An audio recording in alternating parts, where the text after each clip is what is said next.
Muy buenas, mi nombre es Manuel Madrid García. Actualmente, bueno, vamos a presentar las conclusiones que hemos sacado en una pequeña estudio, una pequeña investigación que hemos realizado, que la hemos presentado en forma de comunicación en esta conferencia de manera virtual para compartirla con todos vosotros. Mis compañeros en esta investigación, que pertenecen también al Departamento de Sociología y Trabajo Social de la Facultad de Economía y Empresa de la Universidad de Murcia, son don Juan Carlos Solano Lucas y don Pedro Baños Páez, además también de don Juan Benito Martínez. Actualmente, bueno, hemos centrado nuestro centro de estudio principal en lo que significa la reforma curricular en la formación profesional y específicamente en el ciclo formativo de grado superior de educación infantil en el contexto de lo que es la región de Murcia. Hemos centrado también esta investigación específicamente en uno de los ejes de valoración que nos interesa, de uno de los agentes que interviene en la misma, que es la valoración del profesorado. Y hasta qué punto el profesorado valora o qué percepción tiene de esa reforma curricular acontecida en el ciclo formativo desde su diseño hasta su puesta en práctica en el aula. El objetivo fundamental de este estudio es, por tanto, conocer o realizar una aproximación al conocimiento de la valoración de los docentes sobre la reforma curricular del ciclo formativo de grado superior de educación infantil en la Comunidad Autónoma de la Región de Murcia,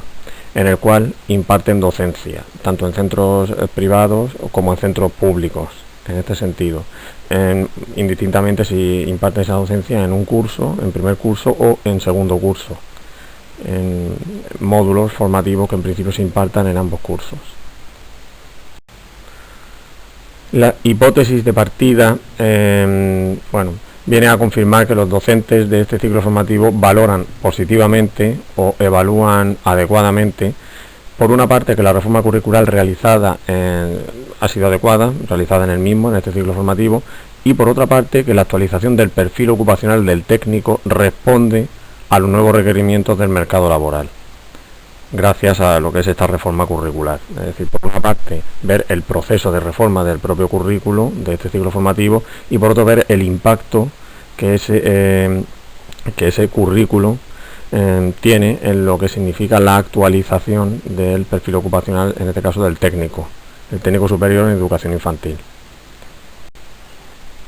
Respecto a la metodología empleada en este estudio, en este proyecto, ha estado basado en la explotación de una serie de cuestionarios a aproximadamente unos 38 profesores y profesoras, que son prácticamente la totalidad de plantilla docente del referido ciclo formativo en centros educativos de la región de Murcia. Por una parte, se ha aplicado esa plantilla, ese cuestionario, antes de dicha reforma curricular en el curso académico 2008-2009, y por otra parte se ha vuelto a aplicar ese instrumento de investigación tras las primeras promociones de titulados de la misma, una vez que había 4 promociones ya fuera de alumnado que ha estudiado, en este caso también con esta reforma. En el curso académico 2013-2014 es cuando se ha realizado esa segunda vuelta del cuestionario, para hacer la comparativa antes y después de esa reforma curricular. Respecto al marco teórico que ha servido para explicitar o que ha aportado más conocimiento, en este caso más fundamentación teórica a la realización de este estudio, de esta investigación, se ha basado sobre todo en 2 ejes. Por una parte, aquellas aportaciones que hacen referencia a lo que es el diseño del currículo educativo, con sus diferentes modelos, y por otra, los enfoques teóricos sobre competencia profesional, ya que lo que es este concepto, la competencia profesional, es la clave que vertebra la reforma curricular dentro de lo que es el diseño de la nueva formación profesional, y también en concreto de este ciclo formativo que está en este contexto. Respecto a los modelos de diseño de currículo educativo, autores como por ejemplo Escudero y otros especialistas también de organización escolar nos hablan de 3 grandes modelos que vienen a tener unas características diferenciadas. En primer lugar, hablan de un modelo de diseño de corte técnico, en el cual tienen un papel predominante, o un papel de alguna manera mucho más importante, mucho más trascendente, los técnicos, los especialistas, que son los que a fin de cuentas hacen un estudio de lo que es el contexto, de la realidad ocupacional de un perfil profesional específico, y emiten sus juicios a la hora de cuál debe ser los contenidos de ese nuevo currículo actualizado. De esta forma, en este modelo de diseño de corte técnico, no se admite en ese diseño curricular educativo la participación de otros agentes socioeducativos. En los siguientes modelos, que son de corte deliberativo y práctico, sí se admite, se abre un poco más a una perspectiva más democrática. También tiene una dependencia técnica, pero se abren a la participación de lo que pueden significar pues otros agentes, en este caso también educativos, como pueden ser pues alumnado, profesorado, también los propios empresarios de ese sector vinculados al perfil ocupacional. Por último están los modelos de diseño curricular de corte crítico, que son totalmente abiertos a lo que es la participación de todos los agentes socioeducativos que están relacionados en ese contexto sociolaboral. Respecto a los enfoques teóricos sobre competencia profesional, nos encontramos aportaciones, por ejemplo, como la de la Escuela Psicológica del Aprendizaje Situado, que viene a confirmar que cualquier tipo de evaluación de competencias tiene que producirse en un contexto real de producción, que esto es especialmente a considerar dentro del estudio que se está realizando. Por otra parte, tendríamos la perspectiva de la etnometodología, y que es complementaria también a las aportaciones de la escuela neoweberiana. Y terminaríamos haciendo referencia también a aportaciones específicas de la teoría neomarxista. Sobre todo lo que más nos interesa es el principio de clausura o cierre social, que se tiene en cuenta con estas reformas también curriculares para estos perfiles ocupacionales, ya que los delimitan, dicen mucho mejor cuáles son sus competencias frente a otros perfiles que también están relacionados con este en un mismo contexto ocupacional. Otro aspecto a tener en cuenta dentro de lo que significa la puesta en práctica o previo a la puesta en práctica de la implementación de la reforma curricular es el estudio de hasta qué punto, de alguna manera, las normativas, las publicaciones referidas a estas reformas curriculares educativas se adaptan a un estándar curricular democrático. Es decir, se puede hacer un análisis de cuáles han sido los procesos que se han seguido desde el inicio del diseño de esas cualificaciones hasta lo que es su puesta en práctica y hasta su publicación directamente en lo que son los boletines oficiales y después su implementación ya directamente curricular. Y se hacen 3 diferenciaciones referidas a esta cualificación que nos ocupa específicamente en esta investigación. En concreto, el Real Decreto 2059 de 1995, podemos hacer constancia de que se trataba de un modelo de diseño curricular de corte técnico y experto, como lo que hemos comentado antes también, sin prácticamente participación, no deja margen prácticamente a la participación de otros agentes. La cualificación de educación infantil en el Real Decreto 1368-2007, hay que constatar que, por ejemplo, en la Comunidad Autónoma de la Región de Murcia no se ha llegado a ningún tipo de participación por ningún tipo de institución ni centro, de alguna manera tampoco, en cuanto a lo que es el contraste de esa cualificación profesional, con lo necesario que hubiera sido también. Entonces tampoco se adapta a un estándar curricular realmente democrático. Por último, la adaptación de los contenidos del Real Decreto 1394-2007 a la realidad socioeconómica de la región de Murcia cuenta con aportaciones, en este caso se abre a aportaciones del empresariado y del profesorado, pero por ejemplo no de otros agentes como puede ser el alumnado. Aquí sí se puede hablar de un estándar curricular algo más democrático, más abierto, aunque pertenece, como ya decimos, a un modelo intermedio, no es totalmente abierto o democrático en cuanto a que sigue manteniendo una serie de limitaciones. La reforma del ciclo formativo de grado superior de educación infantil ha supuesto una redistribución de la carga horaria semanal entre los módulos que se imparten. Se puede constatar, por tanto, en el siguiente gráfico, que tanto antes como tras esta reforma, la totalidad del profesorado encuestado valora dicha distribución del horario como muy adecuada. Otro aspecto fundamental en esta reforma curricular, en este caso, es la información ofrecida al profesorado desde la propia administración sobre los trámites de la misma. A este respecto, la gran mayoría de plantilla de docentes encuestados ha considerado y ha valorado, tanto antes como tras dicha reforma, que esa información ha sido muy inadecuada o algo inadecuada. Antes lo ha valorado un 97% del profesorado y después lo ha valorado un 68% del profesorado. Cabe destacar que el profesorado tiene una valoración más negativa en el periodo previo a la reforma. Respecto al proceso de formación ofrecido al profesorado previo a esta reforma, la mayoría de docentes ha considerado, como podemos contemplar en el siguiente gráfico, que esta formación ha sido muy inadecuada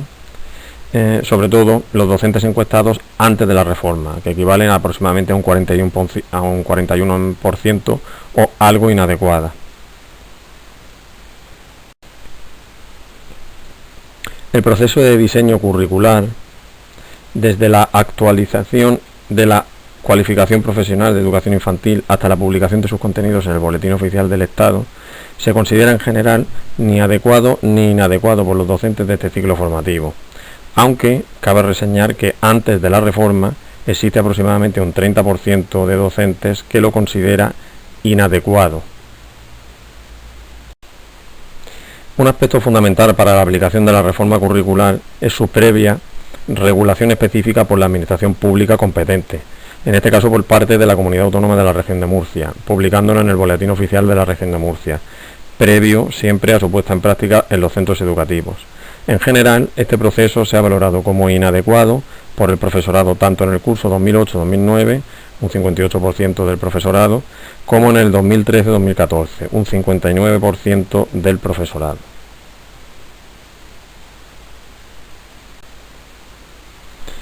Una vez publicado este nuevo currículo, se determina la instauración de una estructura modular diferente, ya que aparecen nuevos módulos profesionales que ocupan el tiempo que se ha restado al periodo de prácticas, por ejemplo,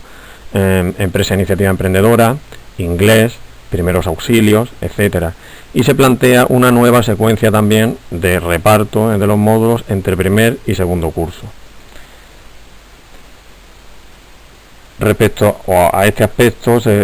cabe considerar también que la valoración entre el profesorado es en general positiva, considerándolo como adecuado un 62% antes de la reforma y llegando a un 85,7% tras dicha reforma.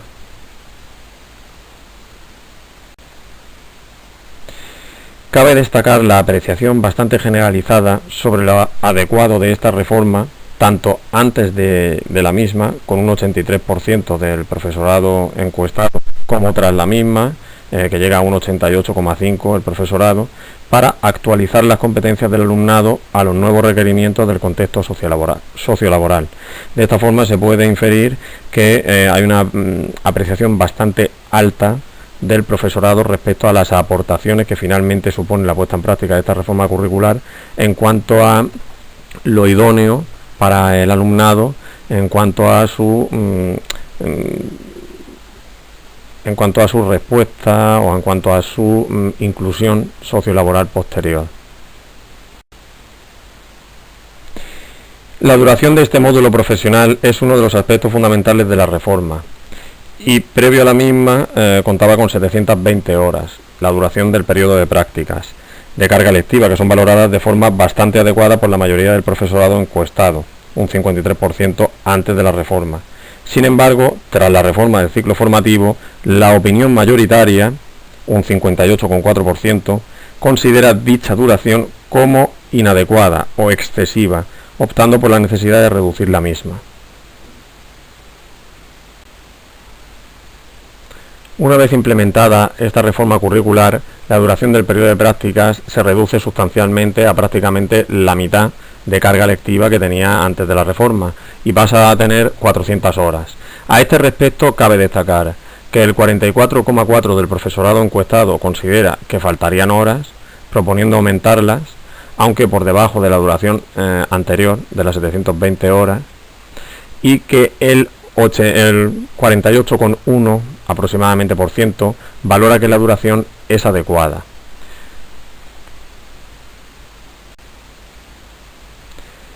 Como conclusiones a esta investigación se pueden sacar una serie de ideas eje o que nos sirvan de base para futuros estudios. En primer lugar, cabe apreciar que con esta reforma se determina mucho más claramente, como hemos comentado anteriormente, el principio de clausura social, de la cualificación profesional, en este caso de la educación infantil, en el ámbito de la formación profesional española, y más concreto en su contexto sociolaboral frente a otras profesiones. En segundo lugar, también hay que confirmar la utilización, de hecho, sí, se confirma durante el estudio, de un modelo deliberativo y práctico en el proceso de diseño curricular del ciclo formativo de grado superior de educación infantil, pero cabe también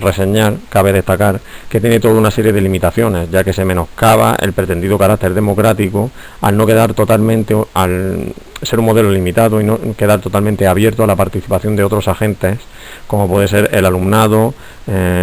o como pueden ser, por ejemplo, técnicos que participan en el ámbito profesional.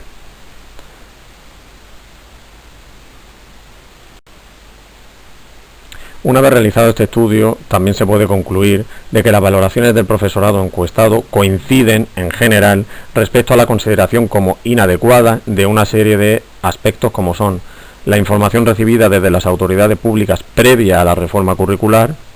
la formación recibida a este respecto para una adecuada implementación de las reformas curriculares, el proceso de diseño del título de este perfil profesional, la regulación y publicación del currículo, en este caso también en la región de Murcia, en el boletín oficial de la región de Murcia.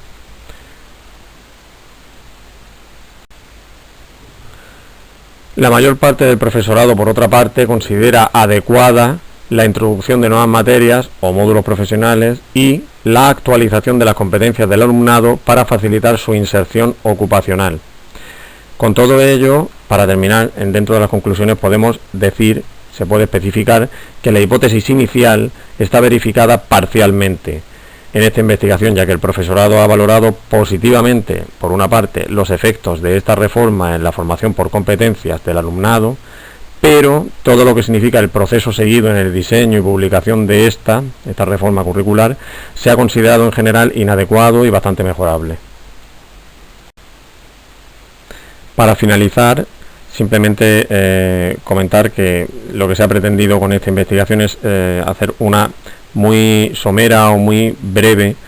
aproximación a un tema de estudio que está de candente actualidad y que debe de ser completado, debe ser profundizado esa investigación en esta temática en futuras investigaciones. Se debe considerar, por tanto, necesaria una continua labor de investigación procesual con dos finalidades principales. En primer lugar, seguir incrementando el conocimiento sobre cuál es el estado actual del pretendido carácter democrático en las reformas curriculares, en este caso educativas, que muchas veces